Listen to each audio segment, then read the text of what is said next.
নমস্কার, সকলকে আরো একবার আন্তরিক প্রীতি, শুভেচ্ছা এবং অভিনন্দন।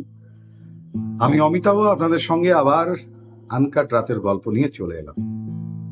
আজকে আনকাট রাতের গল্পে যাব এমন একজন মানুষকে নিয়ে, যে মানুষটা বহুল চর্চিত শুধু নন, তার নানান ঘটনা প্রবাহ আমাদের জীবনযাত্রার নতুন নতুন করে দিশা দেখায়, যার কথা বলতেই মনের ভেতরে ঝড় বয়ে যায় বিপ্লবের এক সীমাহীন চাঞ্চল্যে।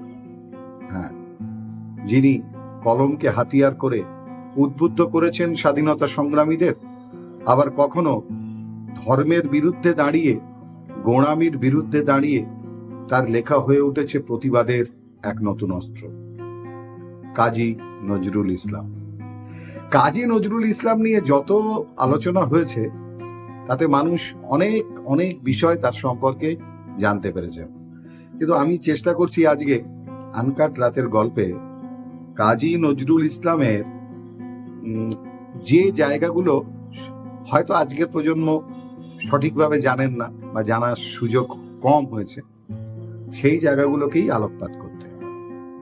এই প্রসঙ্গে বলে রাখি, কাজী নজরুল ইসলাম গান লিখেছেন, কবিতা লিখেছেন, শ্যামা সঙ্গীত তো লিখেছেনই, তার সঙ্গে সঙ্গে চলচ্চিত্রে, সবাক চলচ্চিত্রে তিনি প্রথম সঙ্গীত পরিচালক হিসাবে অবতীর্ণও হয়েছেন। হ্যাঁ, ধ্রুব চলচ্চিত্রের মধ্যে দিয়ে তার অভিনয়ের আর একটা নতুন নান্দনিক দিকও আমাদের সামনে তিনি প্রকাশ করেছিলেন নারদের চরিত্রে। অসংখ্য চলচ্চিত্রে তিনি একটানা কাজ করেছেন, গান লিখেছেন, সুর করেছেন, সঙ্গীত পরিচালনা করেছেন। সে বিষয়গুলো কম বেশি আমরা সবাই জানি। নজরুল, কাজী নজরুলের জীবনে কোনো হিসাব বা সেই অর্থে নিয়ম ছিল না। হ্যাঁ, তিনি খুব একটা নিয়মের বাঁধা ধরা গতে চলতে ভালোবাসতেন না। যখন যা ভালো লাগতো তখন তাই করতেন। দিন নেই রাত নেই, হঠাৎ করে মনে হলো যে একটু আড্ডা হয়ে যাক, হই হই রব তুলে তিনি কোনো বন্ধুর বাড়িতে চলে যেতেন। কটা বাজে ঘড়িতে সময়, এখন তারা বিশ্রাম করছে নাকি ঘুমাচ্ছে, এই বিষয়গুলোতে অত বেশি ভাবতেন না। তারপর সেই বন্ধুর বাড়িতে গিয়ে বা অন্যদেরকে ডেকে নিয়ে চলতো অবিরাম আড্ডা আর গান। এই নজরুলকে হয়তো অনেকেই চেনেন না। সবাই ভাবেন কাজী নজরুল মানেই তো দুঃখ, লড়াই, সংগ্রাম। কিন্তু তার বাইরেও একটা নজরুল ছিলেন, যে নজরুল অত্যন্ত আমুদে, রসিক, বেহিসেবি এবং জীবনকে উপভোগ করার একটা আলাদা মানুষ। আমাদের একটা ধারণা আছে প্রথাগতভাবে, যারা একটু লেখালেখি করেন বা সাহিত্য চর্চা করেন বা কবিতা, গান, গল্প লেখেন, তাদের জন্য বোধহয় একটা নিরিবিলি পরিবেশ বড্ড বেশি প্রয়োজন হয়, তাদের সৃষ্টির কারণে, চিন্তা ভাবনাগুলোকে সমৃদ্ধ করার কারণে। কাজী নজরুল ছিলেন একদম ঠিক উল্টো। তিনি যেখানে খুশি বসে লিখতে পারতেন, তার জন্য কোনো আলাদা জায়গা, পরিবেশ গুরুত্বপূর্ণ হয়ে উঠতো না। গাছতলায় বসে যেমন তিনি লিখতে পারতেন, আবার ভরা সবার মধ্যে সবাই গল্প গুজবে ব্যস্ত, তিনি তার মধ্যেও তার সাহিত্য সৃষ্টি করে চলতেন। এরকম ভাবে তার ঘরোয়া বৈঠকখানাতে যখন হাসি আড্ডা চলছে, তখনও তিনি সৃষ্টি করে গেছেন অসংখ্য সৃষ্টি, যার কোনো হিসাব নেই। কাজী নজরুল ইসলামের আরেকটা বিষয় আপনাদেরকে বলি, এই বিষয়টা খুব কম আলোচিত হয়। কাজী নজরুল ইসলাম প্রচুর অনুষ্ঠান বাড়িতে যেতে পছন্দ করতেন, যে কোনো ধরনের অনুষ্ঠান, এবং সেই অনুষ্ঠান বাড়িতে যেতে গেলে তিনি একেবারে আলাদা। আলাদা মানে সাজ পোশাক, একেবারে ঝলমলে পোশাক পরে একেবারে রীতিমতো ভাবে আপাদমস্তক সজ্জিত হয়ে তিনি রঙিন পোশাকে যেতেন সেই অনুষ্ঠান বাড়িতে। এবং এই প্রসঙ্গে তাকে জিজ্ঞাসা করলে বলতেন যে অন্যদের দৃষ্টি আকর্ষণ করার জন্যই আমি এগুলো পড়ে থাকি। এই প্রসঙ্গে অচিন্ত কুমার সেনগুপ্ত একটি তথ্য দিয়েছেন, এবং সেখানে তিনি বলছেন যে নজরুল তার ঝলমলে পোশাকের ব্যাপারে বলতেন যে আমার সম্ভ্রান্ত হওয়ার কোনো দরকারই নেই, আমার তো মানুষকে বিভ্রান্ত করবার কথা। মানে কতটা মানুষটা রসিকতা আর বাচিক হলে এই ধরনের একটা বিষয়কে এত সুন্দরভাবে প্রস্তাবনা করতে পারেন যে আমার সম্ভ্রান্ত হওয়ার দরকার নেই, আমার তো মানুষকে বিভ্রান্ত করার কথা। কাজী নজরুলের আর একটা দিক আমরা অনেকেই হয়তো জানি না, সেটি হচ্ছে নজরুল ছিলেন বহুমুখী। তিনি কোরআন, গীতা, ত্রিপিটক, বেদ, মহাভারত, রামায়ণ সব পড়েছেন, সব পড়তেন। এমনকি Shelley, Keats, Karl Marx, Maxim Gorky এদের কারোর লেখাও বাদ দিতেন না কাজী নজরুল পড়তে। হ্যাঁ, এই প্রসঙ্গে আরেকটা কথা পরে বলবো। তার আগে আসি, এই বিশ্ববিখ্যাত বিভিন্ন লেখকদের বিষয়ে তিনি যেমন পড়াশোনা করতেন, তিনি আরেকটা কাজ করেছিলেন তার জীবনে, সেটা অনেকেই হয়তো জানেন না। রবীন্দ্রনাথের গীতবিতান, তার প্রত্যেকটা গান কাজী নজরুলের মুখস্থ ছিল। কাজী নজরুলের গীতবিতানের প্রত্যেকটা গান তিনি মুখস্থ করে বলে দিতে পারতেন, গড় গড় করে। এটাও হয়তো অনেকে জানেন না। বাংলা গানে কাজী নজরুল একমাত্র ব্যক্তি যিনি সব বিষয়ের উপরে গান রচনা করেছেন। তার গানের সংখ্যা হয়তো অনেকেই জানেন যে 3000, 3500 বা 4000 বলা হয়, কিন্তু না, তিনি গান রচনা করেছিলেন 8000-এরও বেশি, যার অধিকাংশই সংরক্ষণ করা হয়। হ্যাঁ, বাঙালি কবিদের মধ্যে কাজী নজরুল ছিলেন সব থেকে বেশি রসিক। ওই যে একটু আগে বলছিলাম তার পোশাক নিয়ে, এবং তার কথাবার্তা যেগুলো তিনি উপস্থাপনা করতেন তাতে রীতিমতো হাসির রোল উঠত, মানে সবাই প্রচন্ড মজা পেতেন। হিরণময় ভট্টাচার্য তার রসিক নজরুল বলে একটি বইতে লিখেছেন সেই প্রসঙ্গে। আর সেই বইটা যারা এখনো পড়েননি তাদের অনুরোধ করব যে এই রসিক নজরুল হিরণময় ভট্টাচার্যের এই বইটি অবশ্যই পড়বেন। আর একটা দিক উন্মোচিত হবে আপনাদের কাজী নজরুলের। কতটা রসিক ছিলেন তাহলে আপনারা বুঝতে পারবেন কাজী নজরুল ইসলাম। একটা উদাহরণ দেই এই প্রসঙ্গে। একজন ভদ্রমহিলা খুব স্মার্টলি কাজী নজরুলকে এসে জিজ্ঞাসা করলেন যে আপনি কি পানাসক্ত? নজরুল উত্তর দিলেন, না, আমি বেশ্যাসক্ত। কবির এই ধরনের শব্দ প্রয়োগে রীতিমতো ভাবে সেই স্মার্ট মহিলা রীতিমতো ভাবে লজ্জাবোধ করতে লাগলেন, এবং মানে কি করবেন ভেবে পাচ্ছেন না যে কি কথা বললেন, মুখটা কালো হয়ে গেল ভদ্রমহিলার। আর ঠিক তখনই কাজী নজরুল তার ব্যাখ্যা করলেন, হ্যাঁ, আমি পানটা একটু বেশিই খাই। বেশি খাই মানে বেশি আসক্ত, তাই বেশ্যাসক্ত মানে বেশি আসক্ত, অর্থাৎ আমি পানের ক্ষেত্রে বেশ্যাসক্ত, অর্থাৎ বেশি পরিমাণে আসক্ত। এরকম ছিল তার রসিকতার জ্ঞান এবং সময় জ্ঞান। কাজী নজরুল তার জীবনযাত্রায় 2টি বিবাহ করেছিলেন বলে আমরা জানি, কিন্তু কাজী নজরুল তার প্রেমে পড়েননি এমন মানুষের সংখ্যা কিন্তু খুব কম। বিশেষ করে বেশ কিছু এমন কবি সাহিত্যিক আছেন যে তার লেখা, তার জীবনের সম্পর্কে জানতে পেরে রীতিমতো প্রেমে হাবুডুবু খেয়েছেন কাজী নজরুলের। তার ছিল একটা অসম্ভব ভালোবাসার শক্তি, যে ভালোবাসার সম্মোহনে তিনি সবাইকে আকর্ষণ করতেন। কবি বুদ্ধদেব বসুর কথা বলি এই প্রসঙ্গে। তিনি নজরুলকে প্রথম দেখেন ঢাকা বিশ্ববিদ্যালয়ে জগন্নাথ হলে। তিনি লিখছেন একটি জায়গাতে, সেই প্রথম আমি দেখলাম নজরুলকে এবং অন্য অনেকের মতো যথারীতি তার প্রেমে পড়ে গেলাম। শুধু বুদ্ধদেব বসু কেন, এই ধরুন না তার স্ত্রী প্রতিভা বসু, তিনিও অন্ধ প্রেমে পাগল ছিলেন কাজী নজরুলের। সেই কাহিনী নিয়েই তিনি লিখেছেন আয়না বলে একটি গল্প। কি অবাক কাণ্ড বলুন, স্বামী স্ত্রী দুজনেই একই লেখকের প্রেমে হাবুডুবু খেয়েছেন। কাজী নজরুল ইসলামের 2টো জিনিসের উপর খুব আসক্তি ছিল, এক হচ্ছে পান আর এক হচ্ছে পর্যাপ্ত পরিমাণে চা। প্রচুর চা খেতেন, এবং যখন লেখালেখি করতে বসতেন, বিশেষ করে বসবেন আর কি, তখন রীতিমতো ওই চা রেডি করে আর পান রেডি করে তবেই তিনি বসতেন লিখতে। মানে চা শেষ পান শুরু, পান শেষ আবার চা। এরকম ভাবে তিনি তার লেখা দুনিয়াতে ব্যস্ত থাকতেন, চা আর পান একসঙ্গে চা পান করতে করতে। তিনি বলতেন যে লেখক যদি হতে চান তাহলে লাখ পেয়ালা চা খান। কাজী নজরুলের আরো অনেক দিকগুলো ছিল, যেমন তিনি খুব ভালো হাত দেখতে পারতেন। জানি না কতটা বিশ্বাসযোগ্য হাত দেখা এই বিষয়টা, কিন্তু এমনও হয়েছে তিনি বলেছেন কারো হাত দেখে যে তোমার বিদেশ যাত্রা আছে, এবং দেখা গেছে কয়েক মাসের মধ্যে সত্যিই তিনি বিদেশে গেছেন কাজের সূত্রে। আবার এমনও বলেছেন কারোর হাত দেখে যে তোমাকে, আপনি বা তুমি, যে পৃথিবীর বাইরে তোমায় চলে যেতে হতে পারে।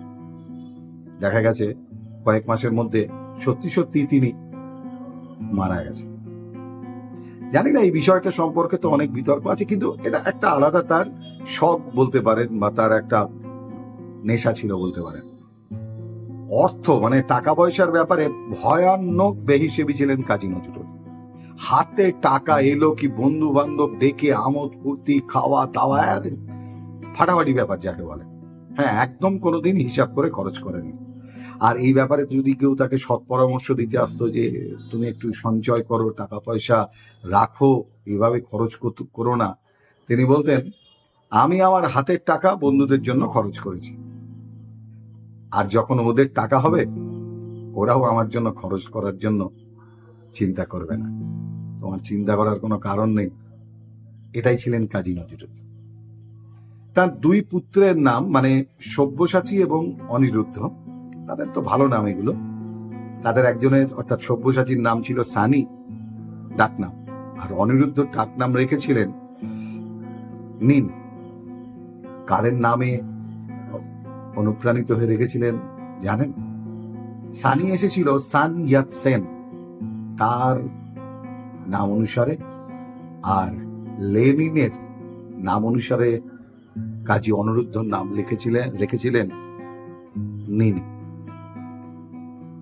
হ্যাঁ, সান ইয়াত সেন এবং লেনিন তারা প্রভাবিত করেছেন কাজী নজরুল ইসলামকে। নজরুল তার সন্তানদের ভয়ঙ্কর ভালোবাসতেন, এমনকি তিনি নিজে হাতে করে তাদের খাওয়াতেন, ছড়া কেটে কেটে বলে বলে তাদের খাওয়াতেন। কি ছড়া? ছড়াটা ছিল সানি নিনি দুই ভাই ব্যাং মারে ঠুই ঠাই, কিংবা তোমার সানি যুদ্ধে যাবে মুক্তি করে চাঁদ পানা, কুল নেওটা তোমার নিনি বোমার ভয় আটখানা। এরকম ভাবেই ছড়া কেটে কেটে তিনি ছেলেদেরকে খাওয়াতেন। নজরুল ছিলেন সত্যিকারের জনদরদী একজন মানুষ। একটা ঘটনা তার প্রমাণ দেই। দক্ষিণ কলকাতার একটি দরিদ্র হিন্দু মেয়ের বিয়ে, কোনো রকমে কন্যা বিদায়ের আয়োজন চলছে। কাজী নজরুলের কাছে খবরটি গেল। তৎক্ষণাৎ তিনি তার বন্ধু বান্ধব যারা ছিলেন তাদেরকে সঙ্গে নিয়ে ব্যবস্থা করতে সেখানে পৌঁছে গেলেন, এবং অতি দ্রুত বাজারে গিয়ে বাজারঘাট করে নিয়ে একেবারে ধুমধাম করে সেই মেয়েটির বিয়ে দিলেন। মেয়ের বিদায়ের সময়, বিয়ে হয়ে যাওয়ার পর, মেয়ের বাবা কাঁদতে কাঁদতে কাজী নজরুলকে বলেছিলেন যে আমরা আপনাকে কোনোদিন ভুলব না। এমনই ছিলেন আমাদের বিদ্রোহী কবি। তার বাড়িতে সাঁওতাল, গারো, কোল সব ভাই দল বেঁধে আসতেন, আর তাদের আপ্যায়ন হতো একেবারে উৎসবের মতো করে, পেল্লায় আয়োজন। নজরুল তার গানের সত্য আর কবিতা, তার সত্য, এগুলো বিক্রি করে সেই সময় দাঁড়িয়ে, সেই সময় সব থেকে নাম করা গাড়ির মধ্যে অন্যতম ক্রাইসলার গাড়ি তিনি কিনেছিলেন, এবং সেই সময়ে কিন্তু সব থেকে শহরের বুকে দামি গাড়ি ছিল এই ক্রাইসলার। কাজী নজরুল তার দৃষ্টিশক্তি ছিল অসামান্য। গভীর অন্ধকারেও বহু দূরের জিনিস তিনি একদম স্পষ্ট দেখতে পারতেন। আর অসম্ভব ক্রীড়াপ্রেমী ছিলেন, রীতিমতো খেলা হলেই স্টেডিয়ামে ছুটতেন। সোজা খেলা দেখতে যেতেন, সঙ্গে দুই ছেলে। একবার খেলা দেখতে গেছেন স্টেডিয়ামে, স্টেডিয়ামের পাশে বসে আছেন হুমায়ুন কবির। আর খেলা শেষের পর সব তো তাড়াহুড়ো করে বেরোয়, তখন দুই ছেলে একটু পিছিয়ে গেছে, মানে অন্যদিকে চলে গেছে। হঠাৎ করে তিনি হাঁক ডাক শুরু করে দিলেন, তার সানি কোথায়, নিনি কোথায়, মানে তার সন্তানদের নাম ধরে। মাঠ শুদ্ধ লোক কাজী নজরুলকে দেখছে, তার ছেলেদের ওইভাবে ডাকছে, আর মাঠের মধ্যে উপস্থিত সবাই তো হাঁ করে তাকিয়ে আছে কাজী নজরুলের দিকে। তারপরে মোটামুটি ছেলে দুটোকে যেই পেয়েছেন বগল দাবা করে ট্যাক্সির মধ্যে ঢুকিয়ে দিয়ে বাড়িতে এসে তবে স্বস্তির নিঃশ্বাস। এটাই ছিল কাজী নজরুল। আমাদের জীবনযাত্রায় এই মানুষটাকে আমরা তো বিদ্রোহী কবি, অভাব, যন্ত্রণা দিয়ে চিনি। দুর্ধর্ষ দাবা খেলতেন কাজী নজরুল, দাবার নাম্বার 1 বলতে পারেন, মানে এত নেশা ছিল। আর এই দাবার আসনে বসে তিনি দিন কাল সব ভুলে যেতেন। আর কাদের সঙ্গে বসতেন জানেন? তার অত্যন্ত প্রিয় দুজন দাবাড়ু ছিল, মহাতার হোসেন আর হেমসম। এদের সঙ্গে বসতেন দাবাড়ু কাজী নজরুল। কলকাতায় যে অঞ্চলে তিনি থাকতেন, মানে আমাদের এই শহরে, সেখানে তার একটা 3 তলা বাড়ি ছিল। আর সেই 3 তলা বাড়িটার সামনে ছিল খেলার মাঠ। সেগুলো এখনো রয়েছে, শুধু কাজী নজরুল আর নেই। এবং সেখানে হয়তো ছেলেরা খেলছে, ছেলে হয়তো প্রথম বলে সানি, তিনি ওটাকেই তিনি স্টেডিয়ামের মতো প্যাভিলিয়ন বানিয়ে নিতেন। ব্যালকনিতে বসে বসে তিনি মাঠে, ছেলে ব্যাট করছে, হয়তো প্রথম বলে 6 মেরে দিয়েছে, দ্বিতীয় বলটা আসার আগেই একেবারে তুমুল দাপাদাপি করে সানি আরেকবার 6 হোক, আরেকটা 6 হোক, এরকম ভাবে চিৎকার করতেন। আর সানিও উত্তেজনার বসে বলে তো ব্যাট চালালেন, বলে ব্যাট লাগলো না, সপাটে গিয়ে লাগলো সেই ব্যাট গিয়ে উইকেট কিপারের মুখে। একেবারে রক্তারক্তি কাণ্ড। তার মধ্যে আবার তাকে নিয়ে দৌড়ি, তাকে সুস্থ করা, অবশেষে খেলা বন্ধ।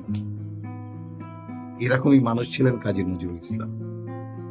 এই দিকগুলো খুব একটা বেশি কেউ আলোচনা করেন না। আমার তাই মনে হলো আজকে যে অন্যান্য বিষয় তো বলবো, কিন্তু তার আগে কাজী নজরুলের এই কয়েকটা ছোটখাটো বিষয়, যেগুলো আজকের প্রজন্ম জানেন না বা জানার সুযোগ নেই, তাদের সঙ্গে ভাগ করে নিই। এত কষ্ট, দুঃখ, যন্ত্রণার মধ্যে দিয়েও তার জীবনে রং কখনো মলিন হয়।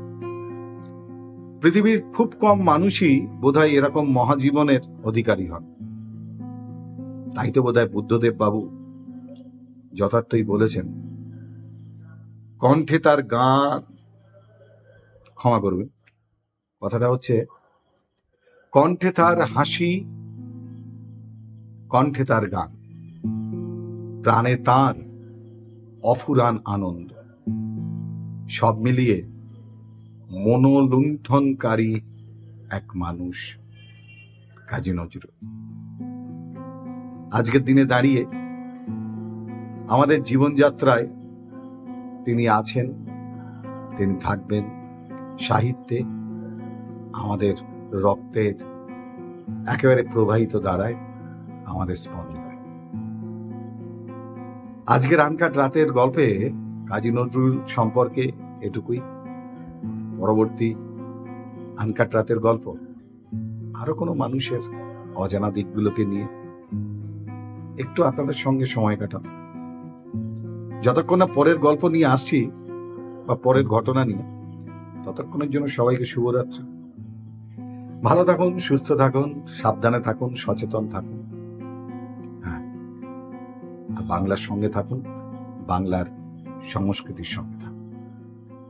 শুভরাত্রি।